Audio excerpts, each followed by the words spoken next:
So the Jamaican government just lost a big environmental court case, and here's why it matters to you.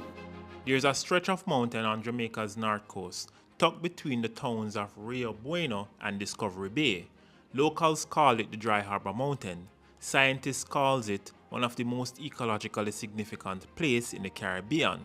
And for the last 5 years, it has been at the center of a brutal fight over mining, ministerial power, and who really gets to decide what happens to your environment. There are those who would want to shape the government in a narrative that it does not seek to protect the environmental assets of the people. I rubbish that narrative.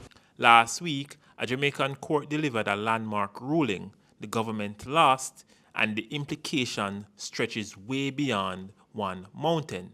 A company called Bengal Development Limited wanted to mine the bauxite, limestone, peat, and sand in the Dry Harbor Mountains. This is an ecologically sensitive landmark. It is a rare karst landscape, massive underground water system, and wildlife and plant life found almost nowhere else on Earth. They filter water, they protect flooding, prevent flooding, they give us protection from storms, as well as being habitat for plants and animals. So they're very important to us, and we've lost a lot of them already. Jamaica's environmental regulators, the National Resource Conservation Authority, the NRCA, reviewed the application and said no, too risky, too much potential harm. But then, in October 2020, Prime Minister Andrew Holness, acting in his capacity as the minister responsible for NRCA, stepped in and overturned the decision. He approved the permit anyways. I want to assure the public that the decision was not taken lightly. 8 local residents sued, and 5 years later, they won. So what did the court actually decide? The 3-judge Constitutional Court ruled that the permit was unconstitutional, void, and of no effect.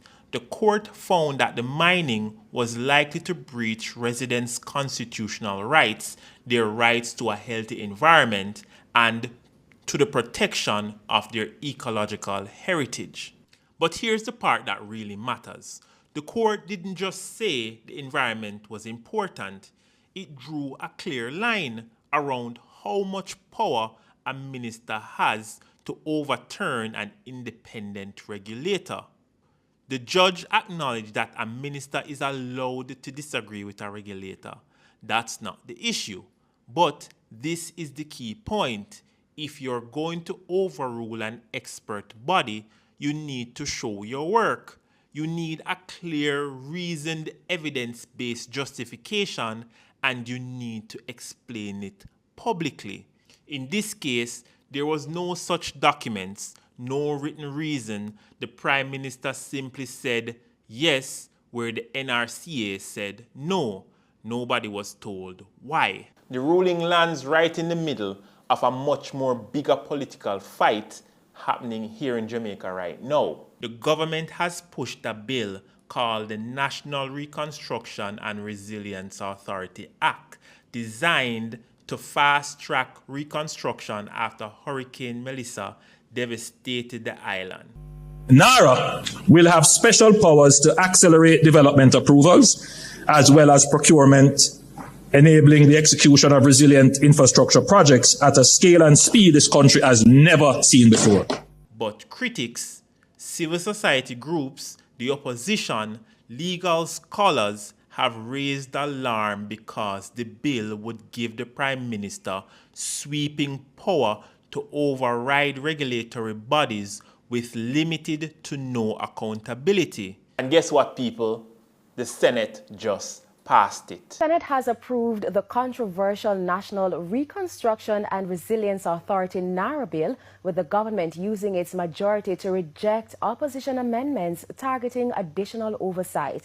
And now you have a constitutional court saying, in no uncertain terms, ministerial powers has limits. Regulatory bodies exist for a reason, and when a minister overrules them, they must explain themselves to the public. King Counsel Michael Hilton, who led the legal challenge, puts it plainly.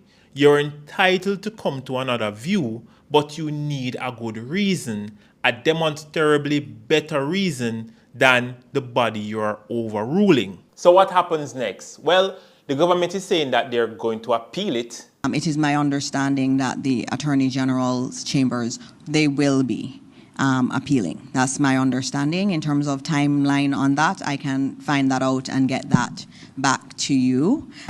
In terms of the implications of it, we've not been able to go through, I know I personally have not gone through the full judgment, and that's not been brought to Cabinet for us to look at what are the implications coming from it.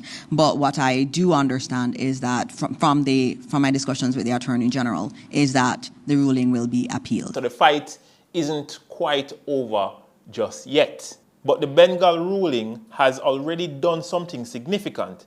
It puts the question squarely on the table. In a democracy, who actually gets to decide what's too dangerous to do to your land, your water, and your air? So whose side are you on, people? The regulator who studies the science, or a minister with a pen with no paper trail? I would love to know what your thoughts are in the comment section down below. Thanks again for watching. I am Kemar, and until next time, walk good, everybody.